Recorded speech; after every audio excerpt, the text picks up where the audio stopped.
How many of you speak more than one language? How many of you speak more than two? I'd like to know how many, probably many. What are those languages? Just call them out. French, German, Spanish, ASL. Oh, those would be my next question. Okay. A lot of different languages.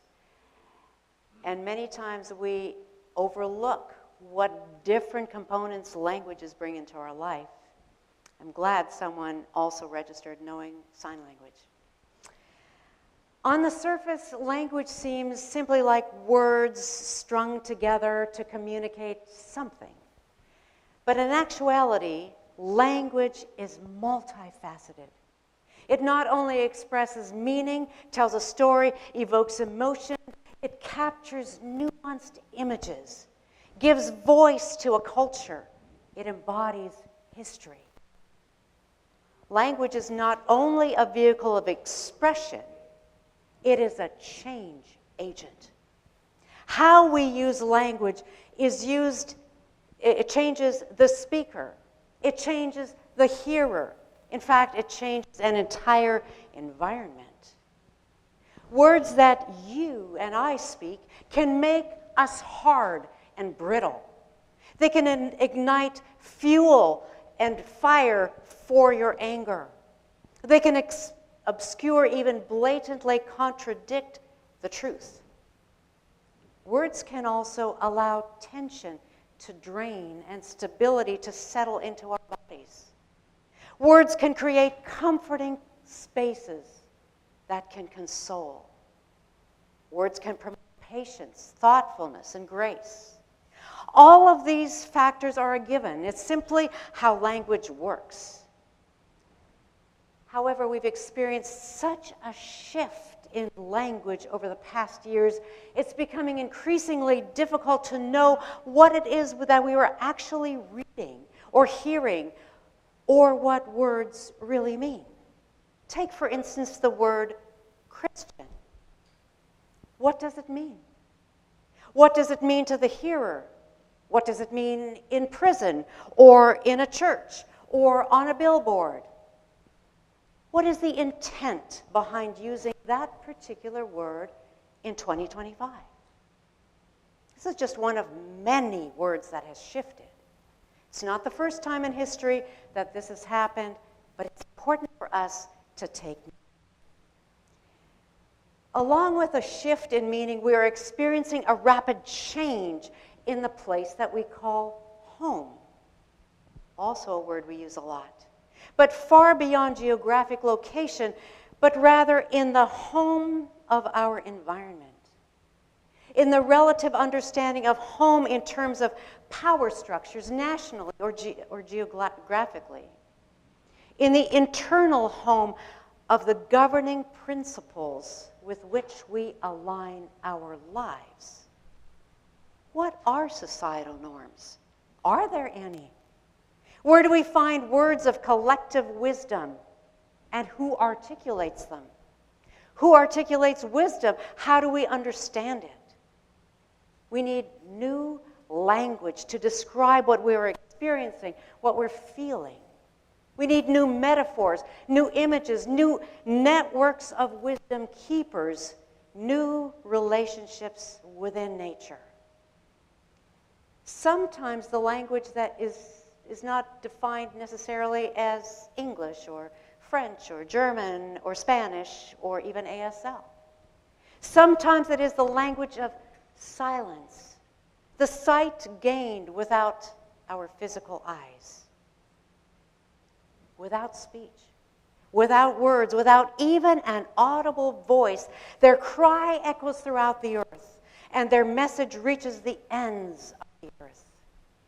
Though invisible to the eye, God's eternal power and divinity have been seen since the creation of the universe, understood and clearly visible in all of nature.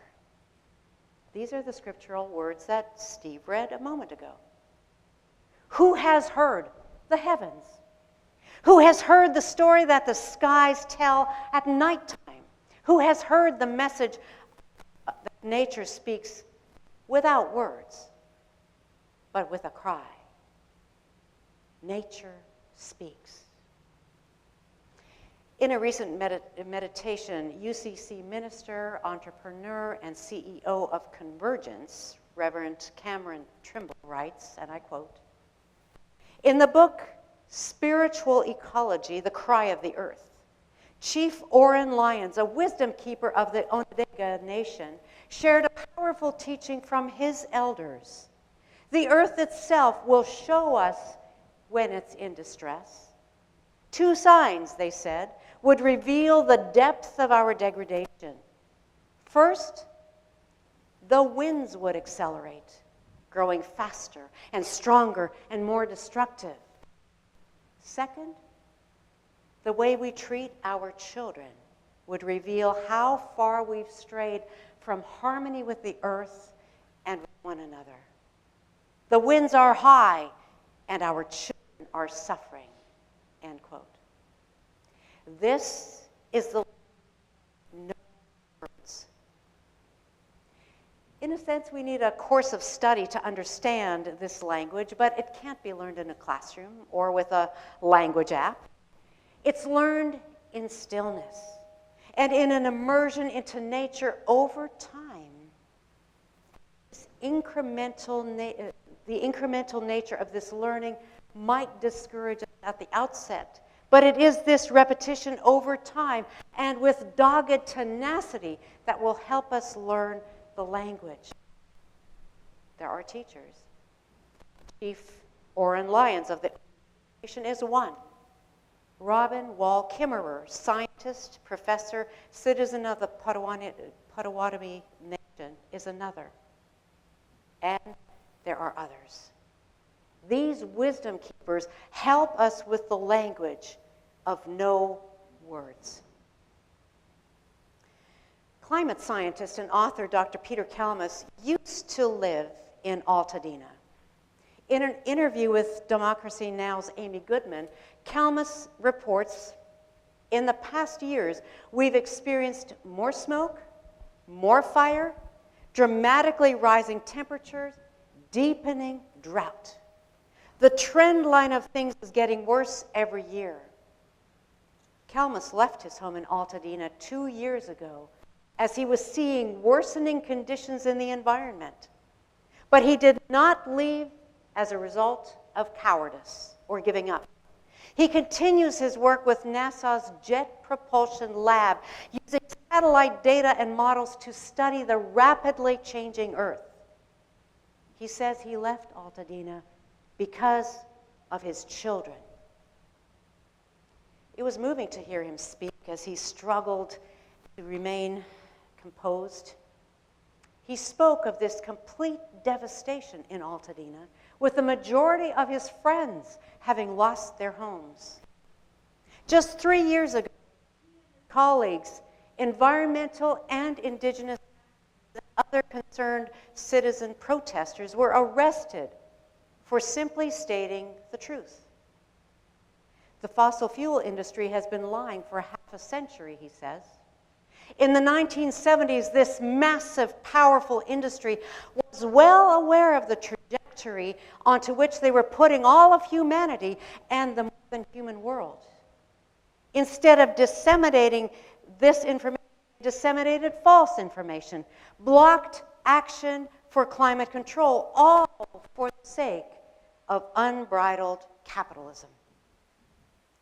Last week, the New York Times refused to release the point of Kalmus's article that pointed out that there are no upper limits to rising temperatures, that we live on a staircase to a hot Earth. And those are his words.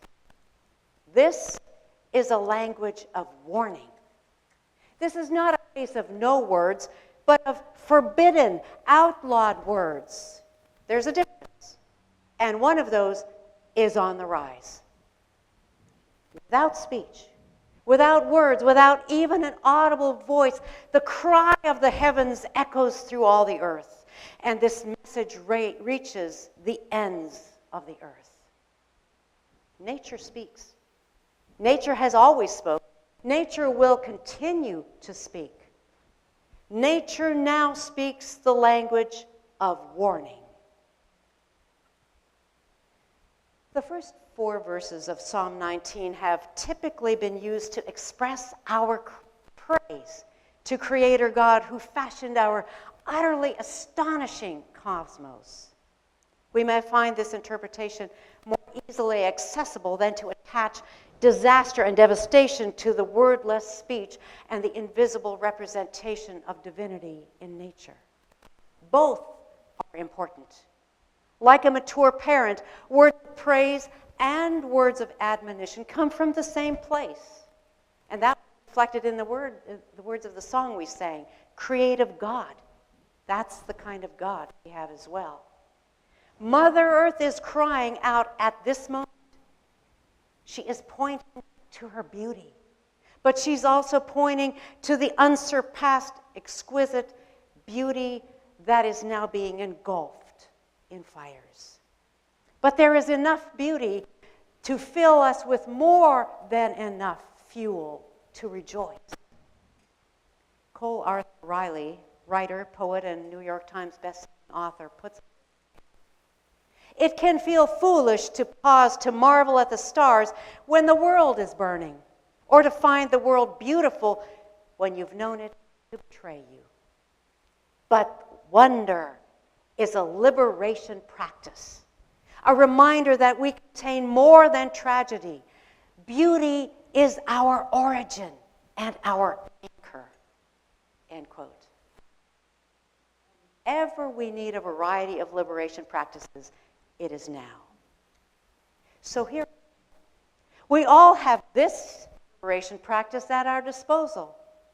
If you're unable to march or are limited with financial resources, so you can't give as you wish, pause to marvel at the stars, even if, and especially since, the world is burning.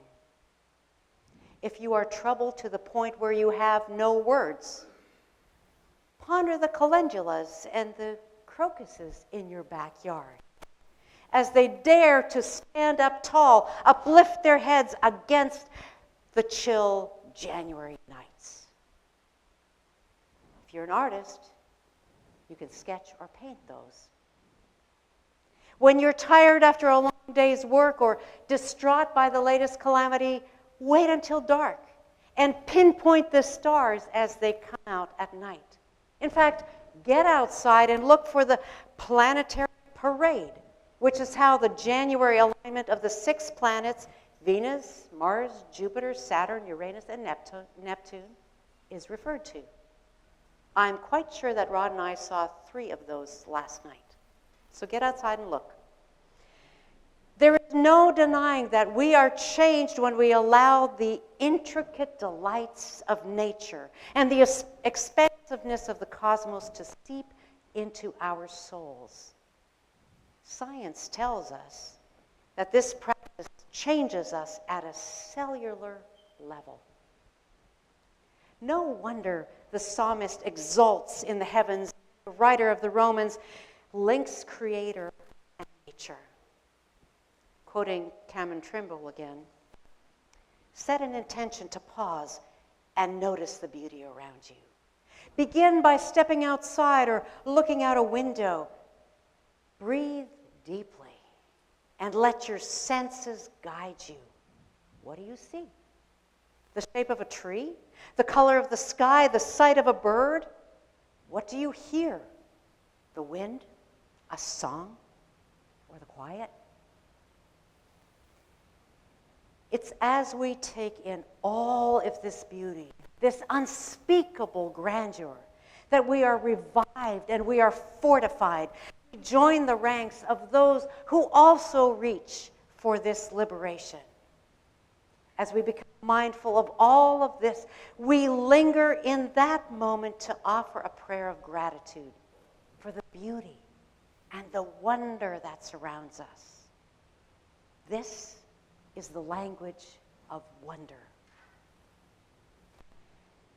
Another language we are called upon to learn is the language of oneness. This language is critical to learn, and cultivating it will be increasingly necessary and valuable in the decades ahead. I want to underscore one thing. When I speak of languages, I don't simply mean learning the words that can describe a mindset or a concept or a situation.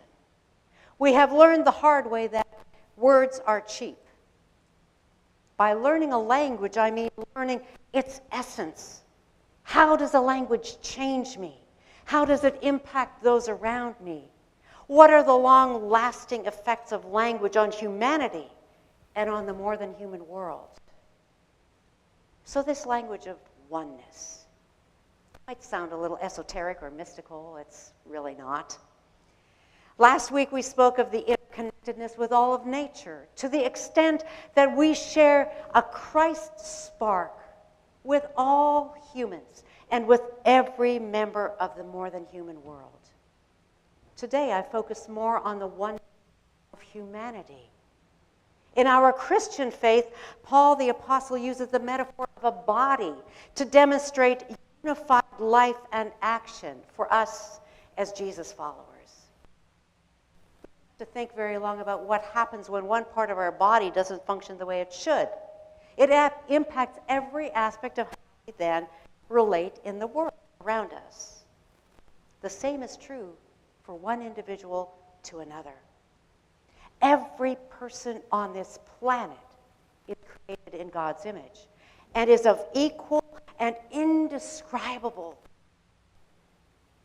I believe this is what the Reverend Dr. Martin Luther King Jr. referred to when he said, and I quote, "We cannot be satisfied as long as the Negro's basic mobility is from a smaller ghetto to a larger one. We can never be satisfied as long as our children are stripped of their selfhood and robbed of their dignity by signs stating, 'For whites only.' We cannot be satisfied as long as a Negro in Mississippi cannot vote, and a Negro in New York believes he has nothing to vote for.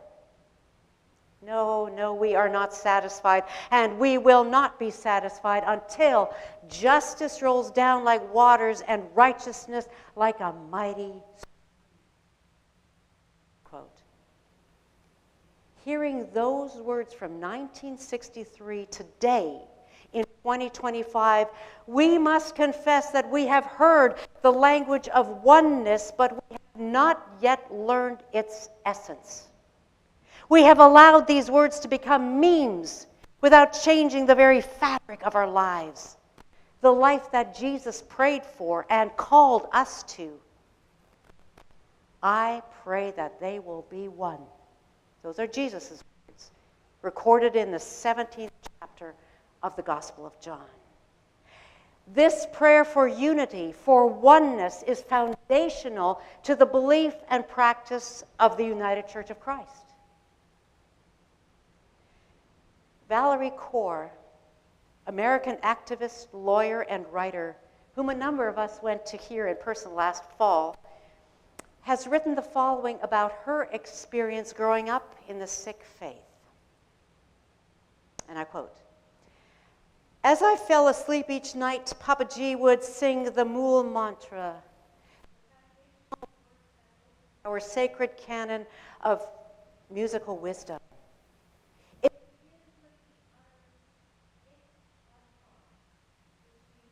Oneness ever unfolding. All of Sikh wisdom flows from here," Papaji would say. "All of us are part of the one. Separateness is an illusion. There is no essential separateness between you and me, you, us, and other people, you and other species, or you and the trees. You can look at anything and say, 'You are a part of me I do not yet know.'" End quote. For what is knowable about God is plain and obvious in everyone. Indeed, it is God who has made it obvious to them. Though invisible to the eye, God's eternal power and divinity have been seen since the creation of the universe, understood, and clearly visible in all of nature. Again, from Romans, the first chapter. The language of words. Who has heard the heavens?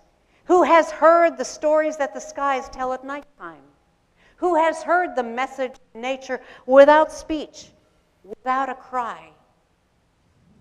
Who can deny that it happens?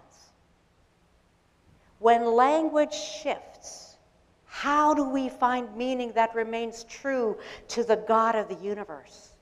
Where do we find support to determine the meaning of language which exists, sometimes without audible words? We turn to those who speak wisdom and those who keep wisdom. We may need to pay more attention to the wind, to the children. Winds are speaking, and this is wisdom. Words are things, the late Dr. Maya Angelou stated emphatically. You must be careful about calling people out of their names, using racial pejoratives and sexual pejoratives and all ignorance. Don't do that. Someday we'll be able to measure the power of words. I think they are things. They get on the walls. They get on your wallpaper. They get in your rugs. They get in your upholstery and your clothes. And finally, they get into you. End quote. This is wisdom. The language you hear used by the Reverend Dr. Martin Luther King Jr. in his I Have a Dream speech will create a very different space than if you choose to listen to an inaugural address by an incoming president. You will see a different vision depending on which words you choose to listen to let into your home, your mind, your soul. Your physical body, your nervous system will respond very differently to these two messages. This is wisdom. When we learn the language of God, it is plain and obvious to everyone. When we seek out wisdom keepers and elders who will point us to God's eternal power and divinity, which have been seen since the creation of the universe, understood, and clearly visible in all of nature. Then, as we read in the book of Romans, we as humanity will no longer need an excuse. May it be so.